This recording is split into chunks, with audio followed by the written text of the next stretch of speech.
그런 고난 주간이 시작되는 그런 한 주간입니다. 또 고난 주간이라고도 하고 오늘 종려 주일이라고도 그렇게 얘기를 합니다. 여러분들이 다른 교회 다니는 분들이 우리가 사순절 몇째 주다라는 그런 이야기를 하는데, 우리 정통 장로교단에서는 이 사순절 절기를 지키지 않고 고난 주간, 종려 주일을 그렇게 지킨다. 그래서 사순절 그런 주간이고 그렇게 이야기가 나오는 교회는 조금 자유주의적인 교회.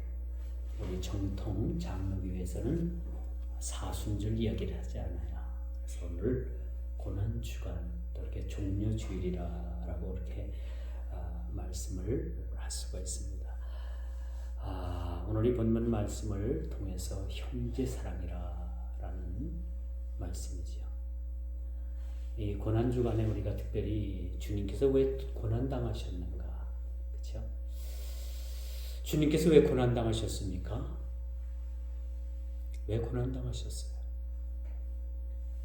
하나님은 원대한 구원의 계획을 가지고서 그 독생하신 아들 예수 그리스도를 통해서 우리를 구원하실 계획을 가지고 계셨는데, 그 구체적인 구원의 계획이 주님께서 이 땅에 오셔서 십자가에 못 박아 그 처절한 죽음 가운데 죽어야지만이 우리가 구원을 받게 되는 거예요.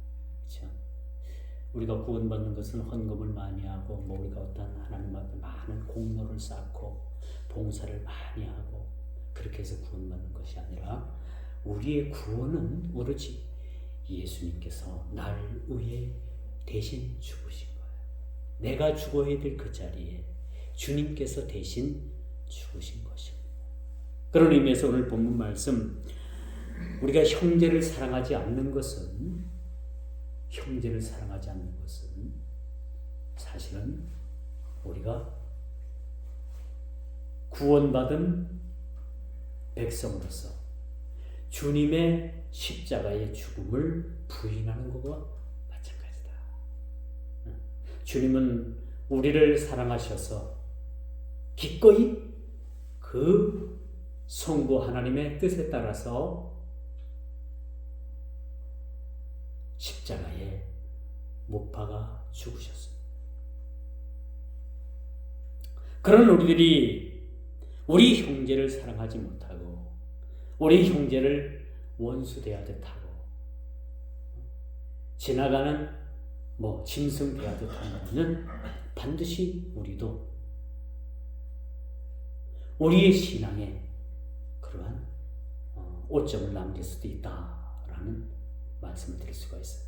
그럼 어디까지 사랑하라고 했나? 원수까지라도 사랑하라.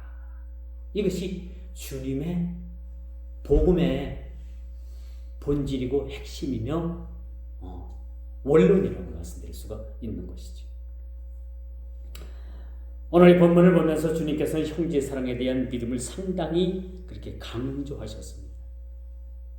오늘 이 본문 1절에 담의 색에 대한 경고가 오늘 이 본문에 이렇게 나와 있지만은, 사실은 이게 뭘 얘기하고 있는 것인가?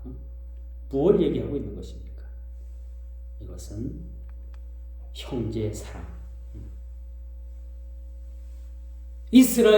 북이스라엘이라는 나라가 남유다를 사랑하지 못한 거예요. 원래 야곱의 12아들들을 이렇게 위시해가지고 한 부족이 이제는 한 국가가 되잖아요. 야곱의 12아들들이 그 애굽으로다 이주할 때는 그냥 한 가족이었어요. 그렇죠? 그런데 그들이 애굽에서 나올 때는 400년이라는 세월이 지나고 애굽에서 그들이 나올 때는 큰 국가를 그렇게 형성하고 나온 거예요. 이스라엘의 12지파가 애굽으로 내려갔다가 400년 만에 그 가나안 땅으로 들어왔을 때는 엄청난 200만, 숫자라는 200만 숫자, 여자, 어린아이, 노인을 제외한 숫자가 200만이 넘는다. 그런 큰 국가를 형성해서 그들이 가나안 땅에 들어가게 되는데 사실은 그 가나안 땅에 들어가기 전에 모압 땅 동편에 보면 아주 비옥한 땅이 많았어요. 가나안 땅에 들어가서 요단강을 건너기 전에 그 요단 동편의 그 모압 그 큰 평야의 평야에는 아주 비옥한 땅, 또 물도 풍부하고 여러 가지로 지리적 조건이 좋았기 때문에 야곱의 12아들들이 그것을 탐내서 몇 지파가 가나안 땅에 들어가지 않고 가나안 땅 그 요단강 이편에서 자리를 잡게 되는 거예요. 이게 사실 그 이스라엘이 하나의 구심점으로 그렇게 구심점이 깨어진 그러한 시초가 바로 거기에 있었다라고 볼 수가 있습니다. 어쨌든 나누어지고 서로 얼굴을 보지 않고 서로 소식이 끊어지면은 서로에 대한 무관심하게 되는 거죠. 그렇죠? 서로 관심 있는 사람은 일주일에도 몇 번씩 전화하고 또 만나고 같이 만나서 또 식사도 하고 그렇죠? 서로 또 담소도 나누고 교제도 하면 이게 점점점 가까워지는 사이인데 한 달이 되든 1년이 되든 몇 년이 되든 서로 연락이 없다라는 것은 뭐야? 서로 아주 남과 같은 사이가 되는 거지.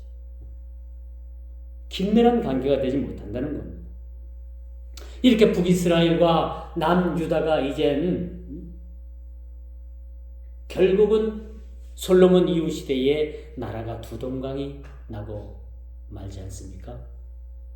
참 이 지구상에 지금 분단되어 있는 나라가 세계에서 가장 유일한 나라가 바로 우리나라입니다.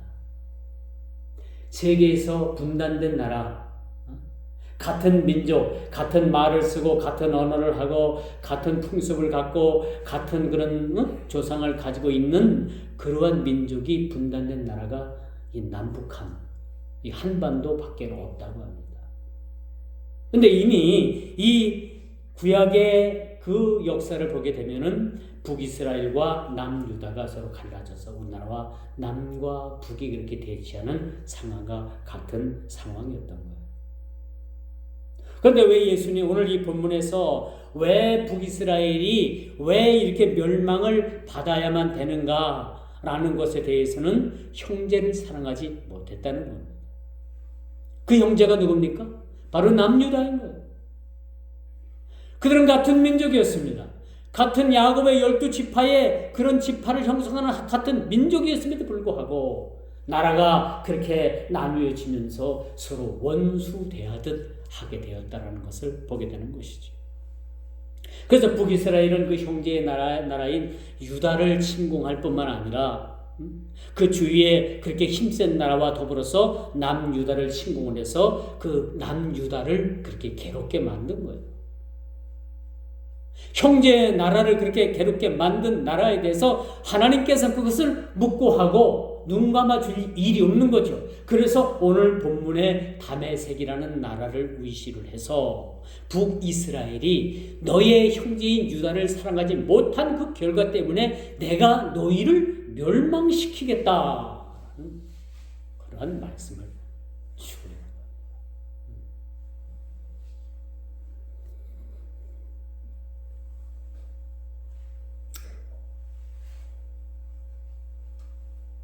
또 하나의 그 나라가 두 나라가 이렇게 서로 반목하게 된 거는 이제 남유다와 북이스라엘이 그렇게 갈라지면서 이젠 그 북이스라엘과 남유다가 그 포로가 되죠.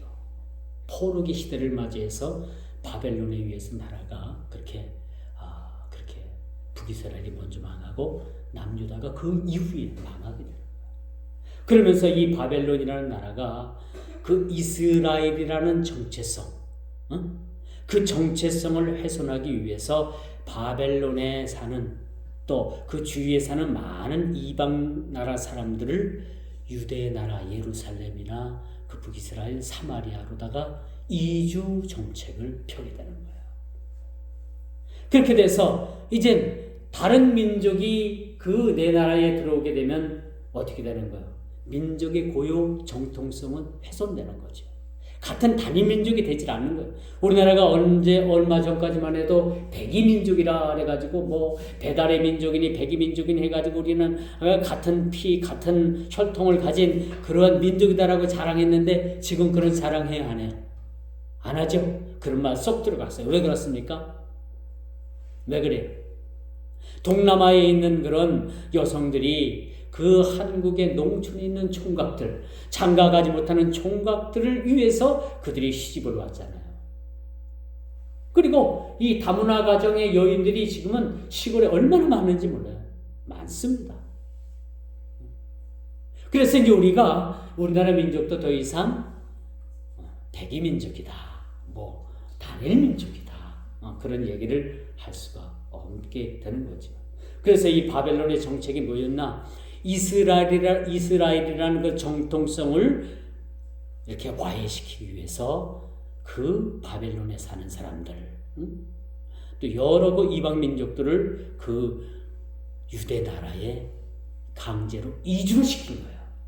그리고 그들과 더불어서 살다 보니까 그들과 더불어서 결혼하게 되고 그들과 더불어서 혼혈 민족이 된 거예요. 이스라엘의 정통성이 그때부터는 사라지게 된 거예요. 그러므로 이제 이방 나라들이 이방 민족이 가져 들어온 온갖 그런 우상들이 막 들어오게 된 거죠.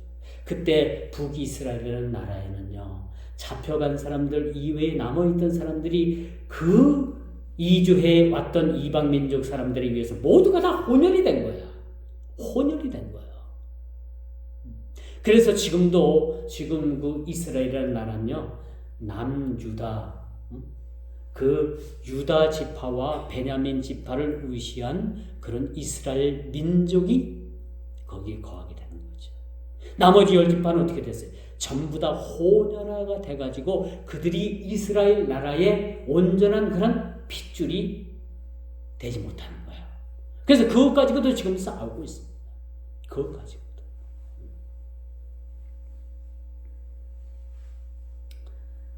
이처럼 여러분, 내 형제를 사랑하라는 말의 의미는 이 구약의 이 이사야 시대뿐만 아니라 오늘을 사는 우리 믿음의 백성들에게도 똑같이 적용이 되는 말씀이라고 우리가 말씀드릴 수가 있겠죠.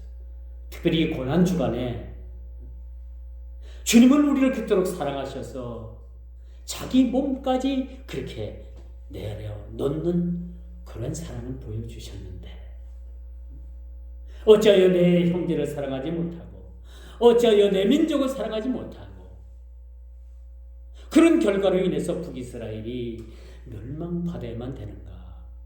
이것은 가슴 아픈 일이라고 말씀드릴 수가 있는 것이지요.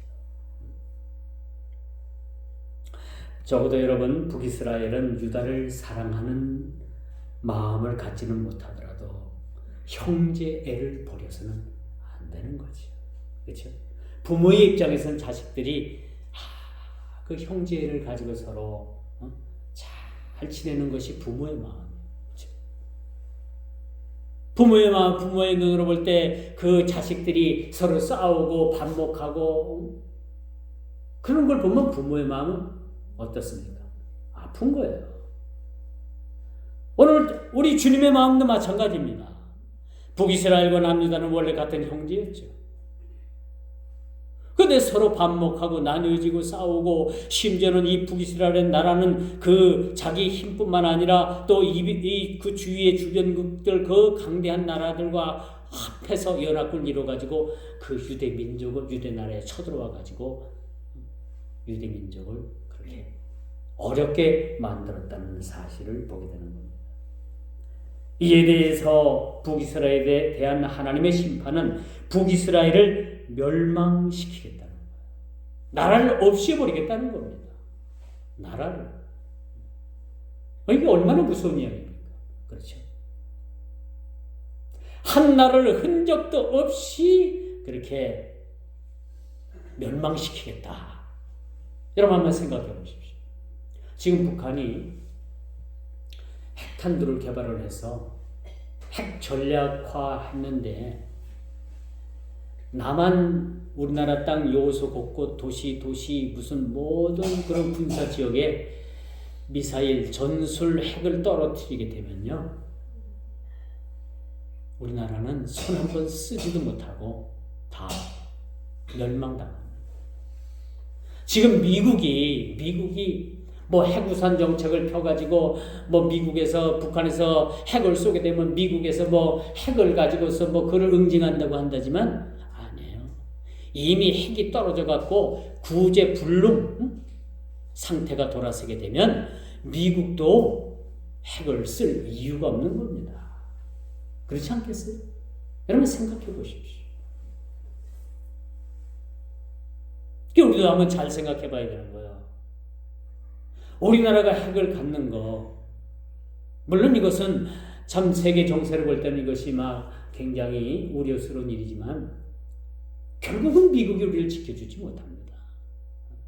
미국은 뭐 우리나라를 동맹이니 뭐 핵우산이니 뭐 감에서 뭐 핵폭탄을 싣고 날라와서 그 북한을 응징하느니 이미 여러분 1, 2분 몇 분 안에 남한은 북한의 핵에 의해서 초토화가 된다는 사실이에요. 재래식 무기는 우리가 월등합니다만은 이 재래식 무기를 쓸 틈도 없이 우리가 당하게 되는 거예요. 그러면 그 이후는 어떻게 생각해 보면 그 이유는 없는 겁니다, 사실은. 그래서 우리가 이런 문제를 놓고 우리가 기도해야 되는 거예요. 상황이 좀 비슷하지 않아요? 이렇게 북한이 남한을 향해서 이렇게 핵폭탄을 터뜨리고 남한을 그렇게 멸문지하에 그렇게 집어넣는다면 하나님께서도 가만히 계시겠느냐 말이에요. 그렇죠? 하나님께서도 가만히 계시겠느냐. 이 땅의 무고한 백성들을 그렇게 한 북한을 하나님께서 반드시 응징하겠죠. 오늘 본문을 놓고 보면은 그 북이스라엘이 남한에 대해 그 남유다에 대해서 그렇게 괴롭히고 그렇게 침공을 하고 이웃나라와 더불어서 연합군을 형성해 가지고 남유다를 그렇게 괴롭힌 일에 대해서 하나님께서 결코 그 일에 대해서 잊지 않고 계시다는 겁니다. 그것을 기억하고 계신다는 겁니다. 묵고하지 아니하시겠다는 겁니다. 그리고 하나님의 뜻은 북이스라엘을 멸망시키겠다.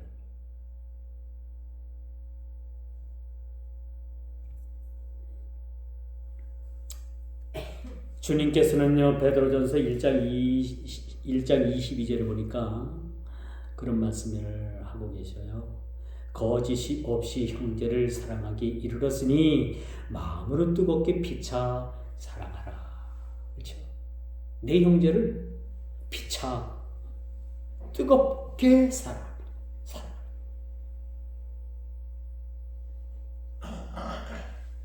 우리는 너무나도 쉽게 사랑합니다라는 말을 너무 쉽게 하는 것 같아요. 그렇죠? 물론 안 하는 것보다 나아요. 그렇죠? 서로 사랑합니다. 주 이름으로 사랑합니다. 주 이름으로 축복합니다. 이게 물론 립 서비스로 다 끝날 수도 있지만은 안 하는 것보다 낫겠지만은 진짜 우리가 주님의 사랑으로 사랑한다라는 것은요, 뭐냐? 나를 비워서 그 형제를 사랑하는 겁니다. 이게 피차 서로 뜨겁게 사랑하는 거예요. 그리고 요한복음 13장 34절에 보니까 새 계명을 너에게 주노니 너희는 서로 사랑하라.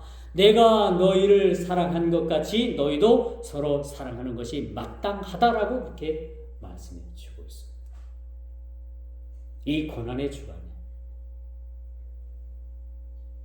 우리는 그 원수 같은 북한도 사랑으로 사실은 품어야 되는 거예요.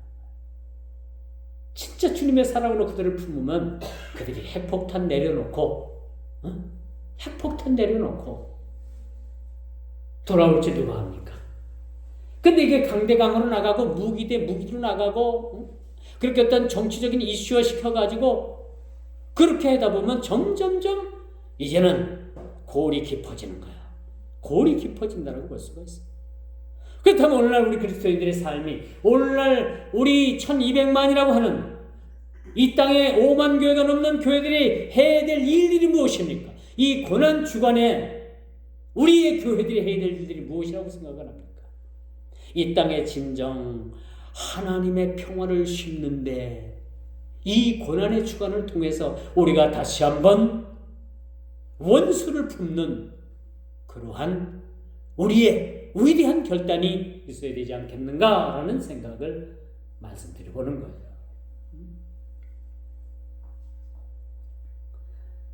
여러분, 우리가 신약 성경 복음서를 우리가 살펴보게 되면 주님은요 아주 누누이 많은 지면을 할애해 가지고 서로 사랑하라. 그래서 서울에 있는 어느 교회는요 하나님은 사랑이시라 라는 강단에 그런 글씨를 딱 그렇게 새겨서 걸었던 교회가 지금 한국 교회를 대표할 만한 한국교회에서 가장 부흥하고 한국교회에서 가장 그런 아주 대단한 교회로 성장하지 않았습니까? 그 교회가 어디 교회예요? 사랑의 교회입니다. 참 자랑스러운 교회. 한국의 그 오카님 목사님이 1대 그 목회자고 지금은 이제 2대 목사님이 목회를 하시지만 그래도 한국에서 가장 그래도 모범을 보이는 교회라. 그런 교회가 그렇게 성장하고 있음을 우리가 봅니다.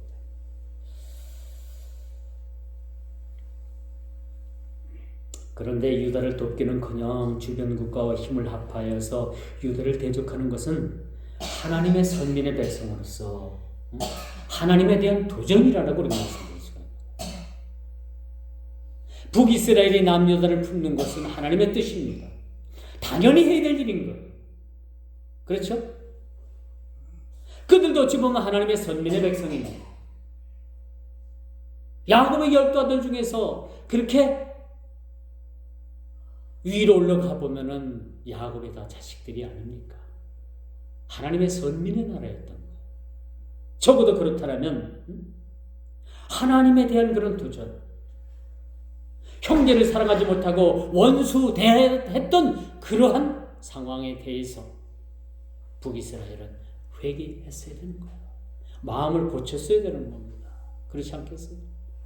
내 형제를 사랑하라고 했는데 내 형제와 원수와 같은 그런 원수의 삶을 살아간다면 이건 하나님의 전혀 그런 방향과는 맞지 않는 것이죠. 내 형제를 사랑하지 못한다는 것은 내 기도가 하나님 앞에 상달되지 못하는 겁니다. 그렇죠?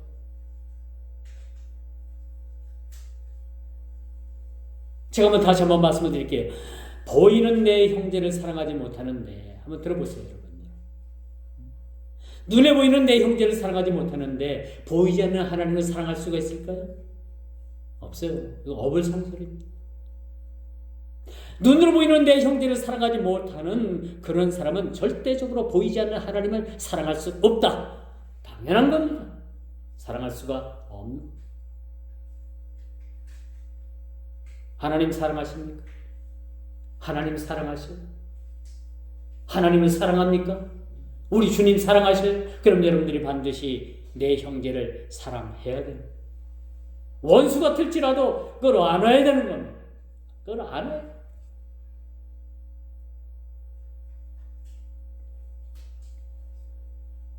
옛날에 그 홍콩 영화인가 중국 영화인가 소림 18동인이라는 영화가 있었어요.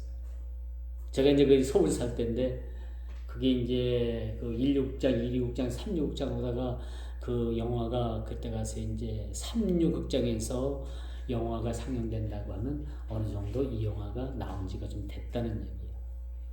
이 영화를 제가 영등포에 있는 연흥극장에서 소림사 18동인이라는 그 무술 영화를 봤어요. 소림사를 주제로 한 영화인데 이젠 소림사에서 많은 수련을 합니다. 무술도 배우고 많은 수련을 하고 그 스님들이 마지막에 이제 소림사를 떠나야 되는 그런 관문이 있었어요. 근데 이제 소림사를 떠나는 그 관문이 다 닫혀 있고 그 문을 열고 나가면 세상으로 나가는 문인데 그냥 많은 그 무술을 그렇게 연마했던 그 소림사 제자들이 세상으로 내려가야 되는데 마지막 관문이 뭐냐? 그 마지막 관문을 통과하는 문 앞에 커다란 그런 동으로 다 된 큰 화로가 있어요. 그 화로 속에는 막 그 온갖 숯불과 온갖 그 뜨거운 불이 막 피어가지고 그 화로가 벌겋게 달았었어요.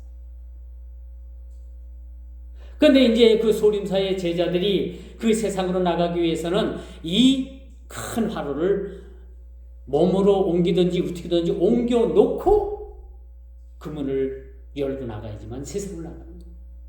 그러니까 많은 그 소림사의 제자들이 그 수련을 했던 제자들이 그걸 통과하지 못하고 나가지 못하는 그러한 제자들도 있는데 그 주인공인 제자가 이제 그 세상으로 나가기 위해서 그 큰 시뻘겋게 달궈진 그 큰 화로를 어떻게 옮기느냐면요, 자기 팔을 그렇게 벌려가지고 그 자기 가슴으로 해가지고 그걸 들어요. 그러면 벌겋게 달궈진 그 화로에 뭐 각종 모양이 막 새겨져 있는데 그 몸에 자동으로 몸에 그 모양이 새겨지는 거예요. 한마디로 말해가지고 막 살이 이글거리고 타면서 그 모양이 새겨지는 거예요. 그렇게 들어다가 옆에다 놓고 문을 열고 나가는 겁니다. 대단한 일 아닙니까? 영화니까 그렇지, 그렇죠? 영화니까 그렇지 실질적으로 그렇게 하는 사람들이 어디 있겠어요?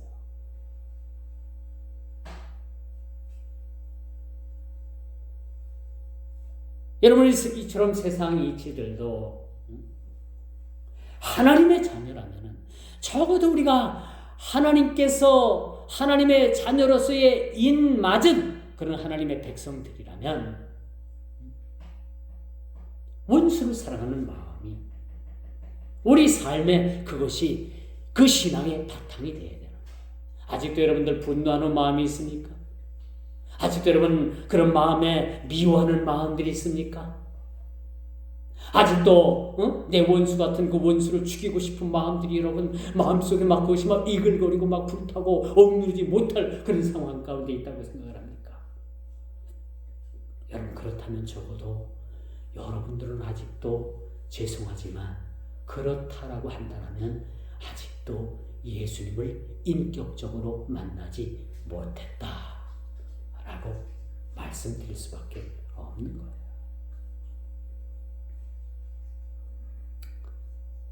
다메섹에 대한 하나님의 경고를 들어봐야 됩니다. 이 다메섹이라는 나라, 이 수리아라는 나라, 이 다메섹이라는 나라는 아주 굉장한 아주 한때 경제적으로나 군사적으로 굉장한 부국 성장을 이루었던 나라이기도 합니다. 이 나라가 여러분 북이스라엘과 같이 해서 남유다를 침공을 하고 남유다를 괴롭게 했다는 사실이에요. 형제를 사랑하지 못하고 이렇게 괴롭게 한 이 사실에 대해서 하나님은 반드시 심판하실 것이라 라고 말씀해 주고 있는 거예요. 그리고 북이스라엘과 더불어서 다메섹, 블레셋, 모압 이 나라들에 대해서 겸하여서 하나님은 심판을 그렇게 예고하고 있다. 다른 말로 말해서 살생부죠. 살생부. 살생부가 뭐예요? 반드시 죽여야 되는 그런 명단. 그렇죠? 반드시 없애야 되는 사람의 이름. 그 이름이 올라가 있는 것이 살생부인 거예요. 살생부. 블레셋이라는 나라가 살생부에 올라가 있죠. 모압이라는 나라가 그 살생부에 올라가 있죠. 오늘 본문에 다메섹이라는 나라가 살생부에 올라가 있죠. 그리고 최종적으로 북이스라엘이라는 나라가 살생부에 올라가 있는 거예요. 이 살생부에 올라가면 여러분 뭐 죽임을 당하는 건 뻔한 사실 아닙니까?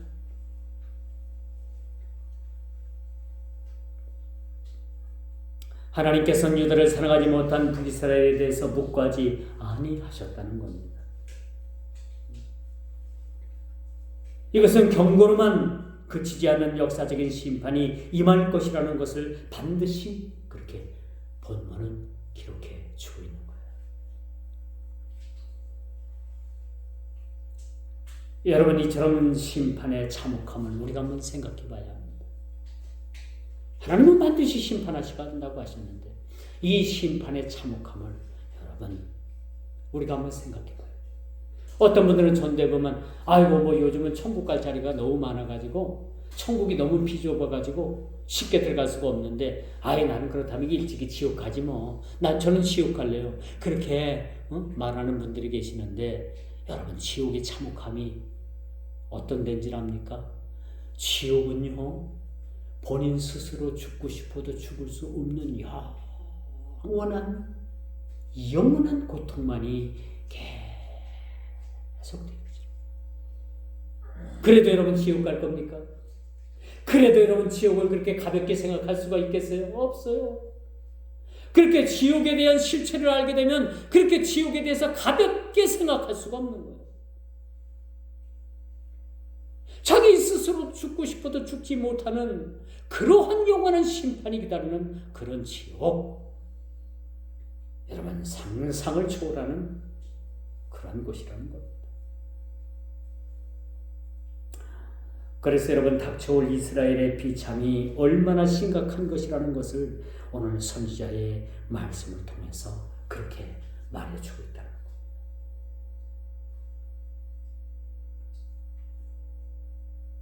그 비참함은 감람나무의 열매를 딸 때 감람나무에 소출이 없다고 했어요. 겨우 몇 개 정도 달리는. 오늘 5절을 보십시오. 이스라엘의 많은 백성이 이같이 원수의 칼에 의해 넘김없이 배임을 당할 것이라 라고 말씀해 주고 있어요. 그 이후에 뭐라고 말씀을 합니까? 두 번째로 감람나무 열매에 딸 열매가 없다는 겁니다. 주님께서 제자들과 전도하시고 이튿날 그 시장 하셔가지고 거리를 나와보니까 아주 감람나무가 아주 무성하게 잎이 아주 무성했어요. 근데 주님께서 너무 시장하셔가지고 감람나무 잎을 이렇게 드셔보니까 그 열매가 없는 거예요. 열매가. 잎은 무성한데 열매가 달리질 않았어요. 그래서 주님께서 뭐라고 말씀하십니까? 이제부터 이 나무는 영원토록 열매를 맺지 못하리라. 그러고 하니까 곧 그 열매, 그 감람나무가 어떻게 됐어요? 무화과 나무가.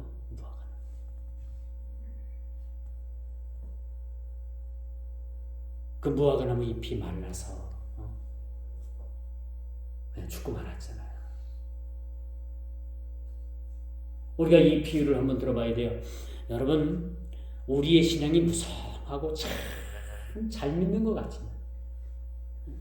우리 말고 다른 사람을 봐요. 야, 어떤 사람 그 사람을 보니까 너무너무 잘 믿는 것 같아. 그런 사람들 주위에 있어요, 없어요? 그렇죠? 너무너무 잘 믿는 것 같아. 그런데 사실 주님께서 보시기에 잎사귀만 무성한 건 아닌지 우리가 한번 생각해봐요. 우리 스스로를 생각해봐요. 열매가 있는가 없는가 그걸 봐요. 제가 시골에서 목회할 때 포도농사를 1년 졌다고 했잖아요. 근데 뭐 포도나무 농사 어떤 경험도 없어가지고 포도가 익기도 전에 그 잎사귀에 갈반이라는 병이 와가지고 전부 다 갈반이 그 잎이 빨갛게 변해가지고 뒤에 떨어졌어요. 그 포도가 그 잎으로다 어느 정도 그렇게 햇빛을 막아줘야지만이 적당하게 열매를 맺고 익는데 그 잎이 다 떨어지니까 포도가 그 따가운 햇빛에 다 노출이 돼가지고 익어요, 안 익어요? 안 익어요. 익질 않아요. 그렇게 되더라고요. 근데 그걸 깨달았어요. 그렇게 포도나무 잎이 무성하고 그렇게 잘 됐다고 생각했던 그 포도나무의 소출보다 그렇게 병이 걸려서 갈반이라는 병이 걸려가지고 잎사귀가 다 떨어지고 포도가 익지 않았던 그 포도가 그 마지막 시점에 하나님께서 그 포도의 열매를 다 익게 하셨어요. 이건 과학적으로도 농사법으로도 이해할 수 없는 하나님께서 그렇게 하셔서 그 소출로도 상품적 가치로 가치도 될 수 없는 그런 포도를 직접 우리 교인들이 그것을 수출을 해가지고 가락동 농수산 시장에 팔았는데 그의 가장 농사를 잘 졌다라고 하는 그런 분들보다도 소출을 더 많이 했습니다. 누가 개입하신 거예요? 전적으로 주님이 개입하신 거예요. 잎사귀만 무성하다고 해가지고 그것이 결론이 아니라는 얘기입니다. 갈반이라는 병으로 인해서 그 잎사귀가 다 떨어져서 포도가 익지 못했던 그 상황에서 하나님께서 그것을 다 익게 하셔서 그것을 소출했을 때 그 가장 잘 지었다고 하는 농사보다도 더 많은 소출, 그 이익을 하나님께서 허락하신 것은 전적인 하나님의 은혜였다는 거예요. 그런 간증이 저에게도 있습니다. 사실은 목회를 하면서.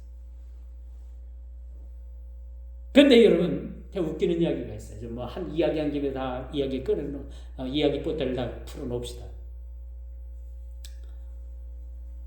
그때 당시 이제 저희가 섬기던 교회에 좀 삐딱한 집사 하나가 있었는데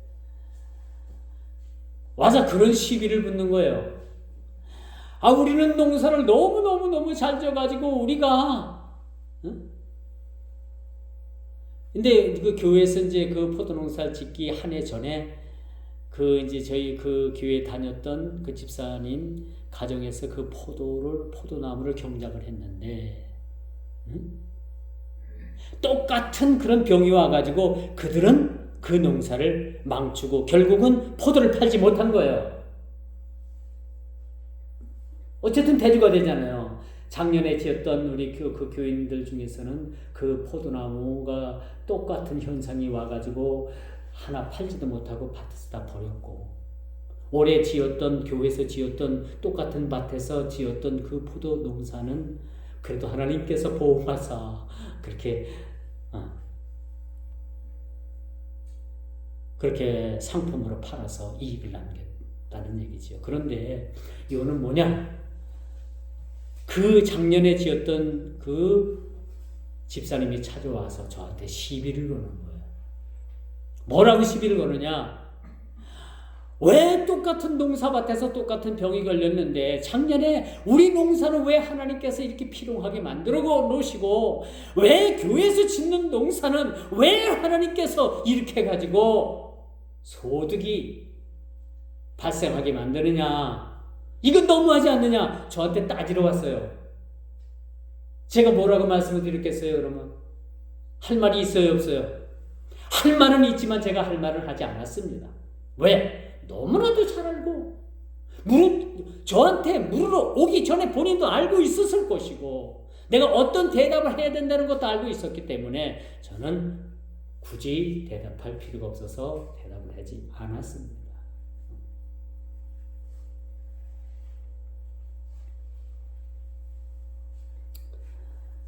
굶어 죽든지 하는 비참함, 요즘 북한의 식량 사정이 그렇게 넉넉하지 못한 것 같습니다. 근데 요즘 들어서 계속해서 미사일을 계속 쏘아대잖아요. 그 미사일이 몇만 원, 몇천 원, 몇십만 원 가는 게 아니라 수천만 원에서 수억 대 갑니다. 그 한 방에. 그 쏘아댈 것이면 쏘아대지 말고 북한 주민들, 죽어가는 주민들 쌀 사다가 굶겨 죽이지 않아야 되는 거예요. 쌀 사다가 먹여야 되는 겁니다. 그게 정치 아니겠어요? 그거 지도자가 해야 될 일이 지도자가 해야 될 일이 아니겠습니까? 근데 자꾸 모든 거 다 거꾸로 나가요. 이런 세상을 봐도 모두가 다 거꾸로 나가고요. 심지어는 교회 안을 봐도 교회 안에서도 거꾸로 나가는 일들이 너무나 많이 있고요. 우리 상해 기관을 봐도 다 거꾸로 가는 일들이 너무나도 많이 있습니다. 그것을 당연한 일로 생각하는 부류들이 세상에 많이 있습니다. 우리 교회는 아니고요. 저 다른 동네 교회를 보니까 그렇다는 거예요. 우리 교회가 그렇다는 얘기는 아니에요, 여러분. 이것은 망하는 징조입니다. 망하는 징조. 어떻게 농작물의 수질이 감람나무의 열매를 딸 것이 없게 그 정도로 만들었습니다. 이건 비참함입니다. 멸망의 징조라고 말씀드릴 수가 있어요. 오늘 본문을 여러분 한번 쭉 한번 다시 읽어보십시오. 그 멸망의 징조가 그렇게 쭉 그렇게 본문을 통해서 그렇게 증거해주고 있는 모습을 보고 있습니다. 그러나 여러분 그 시기가 얼마 남지 않았다는 것. 그 시기가. 이제 말씀의 결론을 맺습니다. 이스라엘이 하나님으로부터 이 같은 형벌을 받는 것은 첫째, 그들의 과거에 자신들을 구원해 주신, 보호해 주셨던 하나님을 멀리했기 때문입니다. 그들 마음에, 그 나라에, 그 정치 지도자들 마음 속에 하나님이 없기 때문에 그런 거예요. 오늘날 우리도 마찬가지입니다. 우리 마음 속에 하나님이 없으면 우리는 이미 멸망당한 거나 마찬가지예요. 우리 마음 속에 주님께서 계시지 않으면 마귀도 거들떠보지 않아요. 우리 예수 믿는 사람들, 교회 다니는 사람들 중에도 마귀가 있니 없니 그걸 가지고 논증을 하더라고요. 참 바보 같은 짓 아닙니까? 귀신이 있다 없다 그걸 가지고 서로 논쟁을 하더라고요. 이런 바보 같아. 귀신이 있어요 없어요? 당연히 있죠. 당연한 겁니다. 우리가 사는 이 세상은 영적 싸움이라고 했잖아요. 눈으로 보이는 것만 다가 아니고 눈으로 보이는 걸 우리가 다로 생각하면 너무나도 바본 거예요. 눈으로 보이지 않는 어느 세계가, 엄청난 영적 세계가 그렇게 우리 앞에 펼쳐져 있는데 그것을 눈으로 보이는 것만 보고 그것이 다라고 생각하면 이거보다도 더 여러분 바보 같은 일이 어디 있겠습니까? 그의 형제 유다를 사랑하지 못했던 이 일을 이스라엘은 해야만 했던 거예요. 형제 사랑 이것은 해도 되고 아니 해도 되고 하는 문제가 아닙니다. 형제 사랑 반드시 해야 되는 문제입니다. 그리고 이것은 주님의 명령입니다. 내 이웃을 내 몸과 같이 사랑하라. 내 형제를 사랑하라. 라는 말씀의 결론. 주님께서 이처럼 원수된 저와 여러분들을 위해서 십자가에 못 박히신 그런 날을 기념하는 오늘 고난 주간이기도 합니다. 이 고난의 주간, 이 고난을 즈음해서 우리가 서로 사랑하고 원수를 사랑할 수 있는, 내 형제를 내 몸과 같이 사랑할 수 있는 그런 하나님의 진정한 백성들이 되었을 때 세상은 변화되는 겁니다. 세상이 변화되는 겁니다. 우리 그리스도인들, 변화된 우리 그리스도인들이 세상을 향해서 그 변화를 위해서 나갈 때 세상은 변화가 되는 거예요. 국회의원 3분의 1이 크리스찬이라고 하는데 맨날 보면 국회가 아직도 그 모양들을 하는 거 아닙니까? 맨날 탄핵한다, 맨날 뭐 한다, 맨날 폭탄 같은 소리만 하고 엉뚱한 소리들만 하고 국회의원 3분의 1이 크리스찬이래요. 그런데도 불구하고 국회를 개혁시키고 변화시키지 못하는 건 뭡니까? 뭐라고 생각을 합니까? 뭐가 이유라고 생각을 합니까?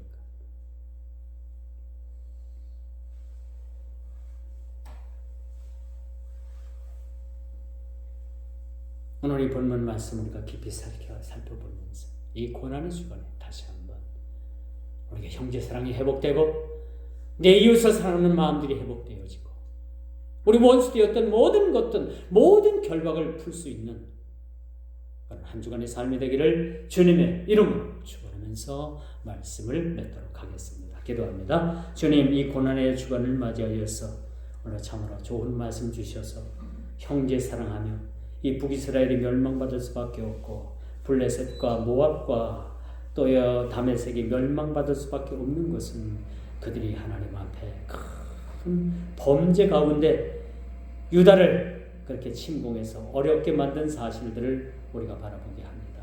이 말씀이 오늘 사는 저희들에게 있어서도 시기와 질투와 분쟁과 모든 전쟁을 종식시킬 수 있는 그런 말씀이 되게 해주시고, 오늘 이 말씀을 통해서 우리가 다시 한번 형제 사랑을 뜨겁게 나누고 이웃을 내 몸과 같이 사랑할 수 있는 우리 모두가 다 되어질 수 있도록 도와주시고, 이 고난의 주간에 우리가 다시 한번 주님의 깊은 고난을 생각하게 하시고, 그 고난의 의미를 통해서 우리가 다시 한번 주님의 고난을 통해서 우리 모든 믿음의 신앙들이 회복되어지는 저와 여러분 모두가 다 되게 하여 주옵소서. 예수님의 이름으로 간절히 기도드리옵나이다. 아멘.